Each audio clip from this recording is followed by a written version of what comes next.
हमको लगता है कि इस समय जो केंद्र सरकार है उनको अपोजिशन नहीं चाहिए और खुल के बोलते हैं ये कोई छुपा हुआ चीज़ नहीं है। इनको अपोजिशन नहीं चाहिए, क्रिटिसिज्म नहीं चाहिए, डिसेंट नहीं होना चाहिए। क्या जो दबाव या जिस तरह की स्थितियाँ स्टैन स्वामी के साथ थी, क्या जान दरेज भी वो महसूस करते हैं? क्या आपको भी लगता है कि आपकी आवाज़ या आपके एक्टिविज़्म को भी रोकने की कुछ चलने की कोशिश की जाती है? अगर हाँ, तो किस तरह से? आज मुख्यमंत्री हेमंत सोरेन भी खुद एक ट्राइबल हैं और वो अबुआ राज की बात करते हैं, आदिवासियों के राज की बात करते हैं, अपनी राज की बात करते हैं। ऐसे में इन 1.5 सालों का जो कार्यकाल रहा है, वो कितना आपको लगता है कि वो चीज़ हो पा रहा है और स्टैन स्वामी के कार्यों को कैसे आगे बढ़ाएँगे? यही हेमंत सोरेन ने यहाँ से सरना धर्म कोड का जो एक वो पास किया और प्रस्ताव भेजा केंद्र के पास। वो पास होना वो ठीक है, लेकिन पेशा कानून पर ये सरकार बात नहीं करती है, जबकि अबुआ राज की बात करती है।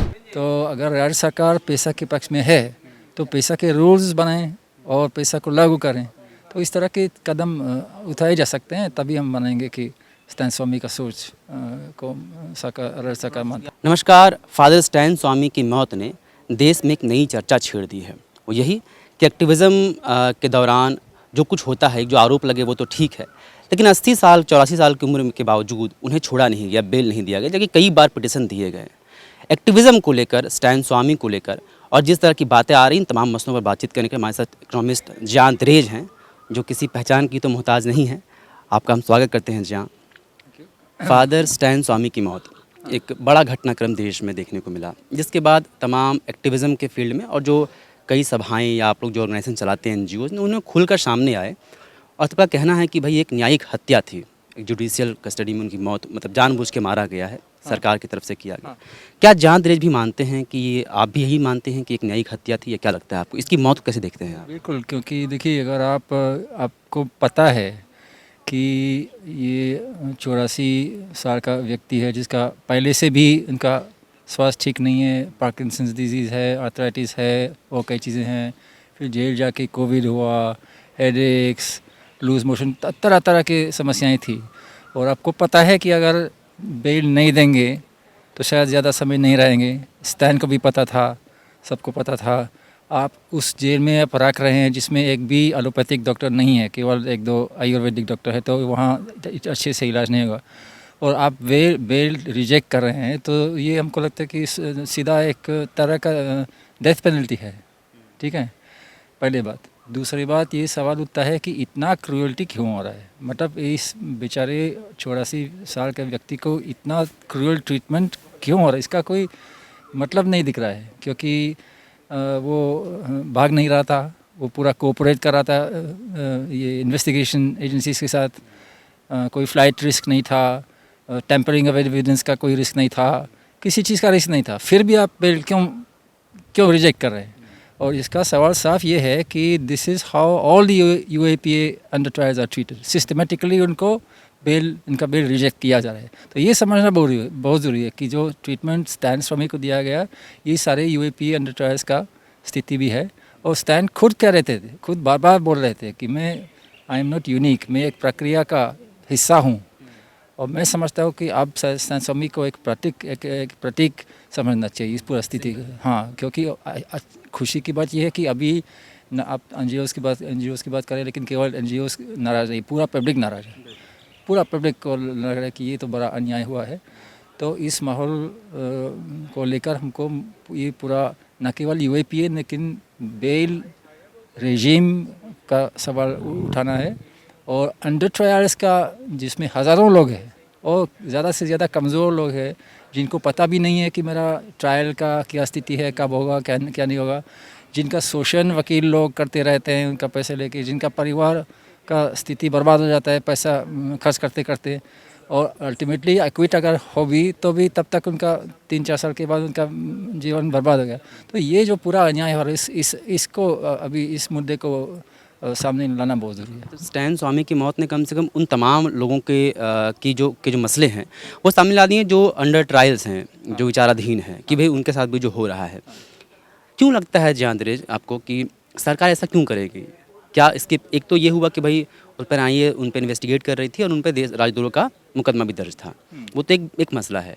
लेकिन बेल पिटिशन लगातार खारिज किया जाना, स्थिति बिगड़ने के बावजूद नहीं छोड़ना, सरकार की क्या मंशा होती? क्यों सरकारें चाहती कि एक्टिविज़्म जो है वो ना चले? क्या सरकारें ऐसा चाहती हैं? हमको लगता है कि इस समय जो केंद्र सरकार है उनको अपोजिशन नहीं चाहिए और खुल के बोलते हैं ये कोई छुपा हुआ चीज़ नहीं है। इनको ओपोजिशन नहीं चाहिए, क्रिटिसिज्म नहीं चाहिए, डिसेंट नहीं होना चाहिए। इसलिए जैसे आप तो मीडिया में हैं तो आपको पता होगा कि मीडिया के ऊपर किस तरह का दबाव होता है। तो कोई भी व्यक्ति एतराज़ करें, आवाज़ उठाएं, लोगों का अधिकार के लिए संघर्ष करें, तो हो सकता है कि उनका भी इस तरह का स्थिति हो। So I think we have to understand this overall atmosphere of repression and suppression of dissent, और इसका विरोध करना ज़रूरी है। आप भी लगातार ट्राइबल फील्ड में, झारखंड में आप हंगर डेथ पे तमाम चीज़ों पे बहुत सालों से काम कर रहे हैं और आपने बहुत करीब से ट्राइबल फील्ड में ट्राइबल्स को देखा है, उनकी स्थितियों को देखा है। क्या जो दबाव या जिस तरह की स्थितियाँ स्टैन स्वामी के साथ थी, क्या जान दरेज भी वो महसूस करते हैं? क्या आपको भी लगता है कि आपकी आवाज़ या आपके एक्टिविज़म को भी रोकने की कुछ नई कोशिश की जाती है? अगर हाँ, तो किस तरह से? नहीं, कभी-कभी मुझे भी थोड़ा बहुत इधर-उधर रोकने की कोशिश हुई थी। अभी तक बहुत सीरियस ऐसा कोई बात नहीं हुई। लेकिन देखिए, इसमें जो सरकार का जो व्यवहार है, ये क्लास और कास्ट स्पेसिफिक होता है। जो कमज़ोर व्यक्ति है उनसे बिना पूछे उनको बहुत छोटे से गलती के कारण उनको जेल भेजा जाता है। कई बार गलती नहीं होने से भी कोई भी सस्पिशन हो या उनको पसंद नहीं करने के कारण तुरंत जेल भेजा जाता है। तो लेकिन जो थोड़ा सा पढ़े लिखे इंग्लिश बोलने वाले हो गए, हाँ, कानून की समझ है। तो इनसे इतना आसानी से और इतना जल्दी से परेशानी नहीं करते हैं। तो लेकिन होता भी है, ऐसा नहीं है कि इनका जैसे ऐसे कई लोग हैं, जैसे जितने लोग स्टैन स्वामी के साथ जेल भेजा गया है, हर्षमन सिद्धर जैसे लोग भी जो आईएएस में भी रहे, वो काफ़ी पॉपुलर है, फेमस है, फिर भी उनको नुकसान किया जाता है। So nobody is safe, but it is very class specific, and the harassment is much greater for people who are powerless. ये तो फैक्ट है। ये हैरेसमेंट क्या झारखंड के स्तर पर, राज्य स्तर पर नहीं होता है? मतलब केंद्र सरकार की जो आप बात कर रहे हैं। लेकिन राज्य स्तर पर भी होता है। मुझे लगता है कि एक राज्य भी नहीं है जहाँ इस तरह का हरासमेंट नहीं हो रहा है। और झारखंड में मेरा पूछने का संदर्भ ये था कि यहाँ पर तो हेमंत सोरेन खुलकर सामने आए, उन्होंने जांच की मांग की और कहा कि ये गलत हुआ। लेकिन क्या स्टेट्स में भी ठीक है, स्टैंड के साथ वो खड़े हो सकते हैं, लेकिन क्या इन जनरल ये होता है कि ये भी यहाँ भी सरकार है, ये भी चाहेंगे कि उसको वो आवाज़ डिसेंट ना उठे मेरे खिलाफ? देखिए, नटराज का हरासमेंट झारखंड में जो हुआ है मोस्टली स्टेट गवर्नमेंट से हुआ है, और स्टैंड का भी हरासमेंट हुआ है। आप याद रखिए, पठागिरी के केस में उनको भी उनका अरेस्ट होने वाला था और उनका काफ़ी नुकसान हुआ है। तो मैं समझता हूँ कि जो मुख्यमंत्री श्री हेमंत सोरेन आजकल बोले हैं, और अच्छी बात है कि उन्होंने स्टैन स्वामी के समर्थन में बोला है और यूएपीए का क्रिटिसिज्म भी किया है, ये बहुत अच्छी बात है।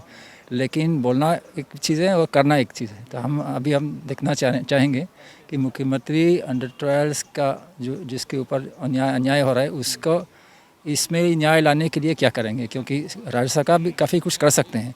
यूएपीए नहीं आ सकता है, यूएपीए हटाना केवल केंद्र सरकार कर सकते हैं। लेकिन यहाँ के जो अंडर ट्रायल्स का जो ट्रीटमेंट है, इसका मैं आपको छोटा सा उदाहरण दे रहा हूँ।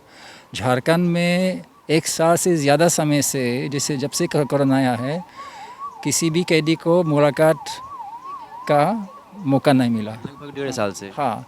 और आज हमको सुनने में आ रहा है कि ऑनलाइन भी नहीं हो रहा है, जो वीडियो कॉन्फ्रेंसिंग के थ्रू होता है वो नहीं हो रहा है। हाँ।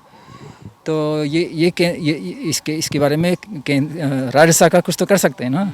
तो कई चीज़ें हो सकते हैं, और जितने यूएपीए केसेस है झारखंड में, मोस्टली राज्य सरकार का काम है। तो द ट्रायल्स को न्याय मिले, कम से कम झारखंड में जहाँ तक हो सकता है, इस पर कुछ करें, न केवल कुछ बोलें लेकिन करें, तभी हम मानेंगे कि हेमंत सोरेन इस आंदोलन का एक हिस्सा है।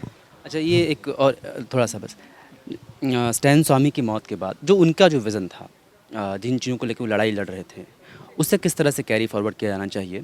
और चूँकि आप भी झारखंड में अभी जिन विषयों पर काम कर रहे हैं, क्या लगता है कि कौन से वो चीज़ हैं, ट्राइबल इशूज़, जिनको बहुत मुख्यता से हाईलाइट करना चाहिए? मेरा इसलिए संदर्भ है क्योंकि आज मुख्यमंत्री हेमंत सोरेन भी खुद एक ट्राइबल हैं और वो अबू राज की बात करते हैं, आदिवासियों के राज की बात करते हैं, अपने राज की बात करते हैं। ऐसे में इन 1.5 सालों का जो कार्यकाल रहा है, वो कितना आपको लगता है कि वो चीज़ हो पा रहा है, और स्टैन स्वामी के कार्यों को कैसे आगे बढ़ाएंगे? स्टैन स्वामी का जो सोच था और उम्मीदें थी, हमको लगता है कि इनको आगे बढ़ाने के लिए बहुत कई चीज़ें किया जा सकता है। जैसे डिस्प्लेसमेंट, इनवॉलंटरी डिस्प्लेसमेंट ना हो, ये एक बड़ा मुद्दा था स्टैन के लिए।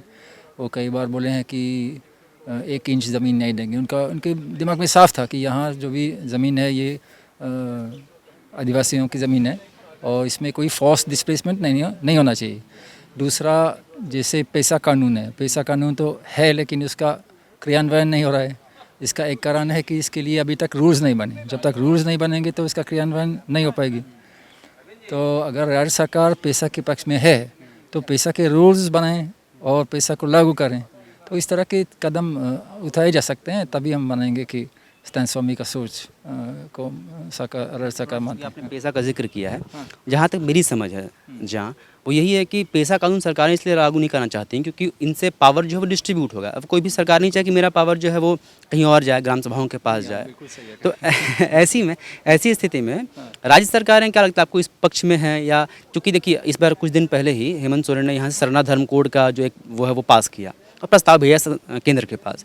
वो पास होना वो ठीक है, लेकिन पेशा कानून पर ये सरकार बात नहीं करती है, जबकि अब वो राज्य की बात है। इसलिए इस पर जन दबाव की ज़रूरत है ना।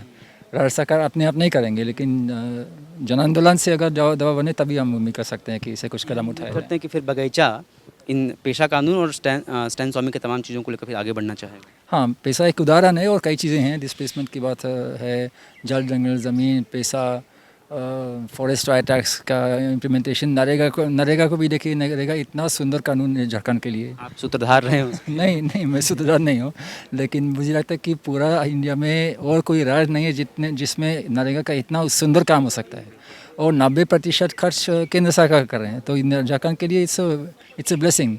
बट इसका क्रियान्वयन आप आपको पता होगा कि इसमें पूरा जो पॉलिटिकल पार्टीज़ और कॉन्ट्रैक्टर्स का जो गिरोह है उसको नष्ट किया गया है। इस पर भी काम, अगर एक पॉलिटिकल पार्टी जो सत्ते में है अगर निर्णय करेंगे कि नहीं हम कॉन्ट्रैक्टर्स को भगाएंगे और उस कानून को जनता के पक्ष के लिए, जनता के हित के लिए चलाएंगे, तो इससे मतलब झारखंड में बहुत अच्छा बदलाव आ सकता है। तो इस तरह का काम हो जाए तभी हम इस सरकार का समर्थन करेंगे। ठीक है। ये थे हमारे साथ जयांत द्रेज, जो कि फादर स्टैन स्वामी और साथ ही झारखंड में ट्राइबल इशूज़ को लेकर, पेशा कानून को लेकर अपनी बात इन्होंने रखी। इनका बहुत बहुत धन्यवाद। आप देख रहे हैं द फॉलोअप, अपने सहयोगी ऋषभ के साथ में विवेक। नमस्कार। विवेकानंद विद्या मंदिर स्कूल एक CBSE affiliated English medium coed school है। हम शिक्षा के साथ संस्कार देते हैं। thefollowup.in. Like, share, and subscribe. www.thefollowup.in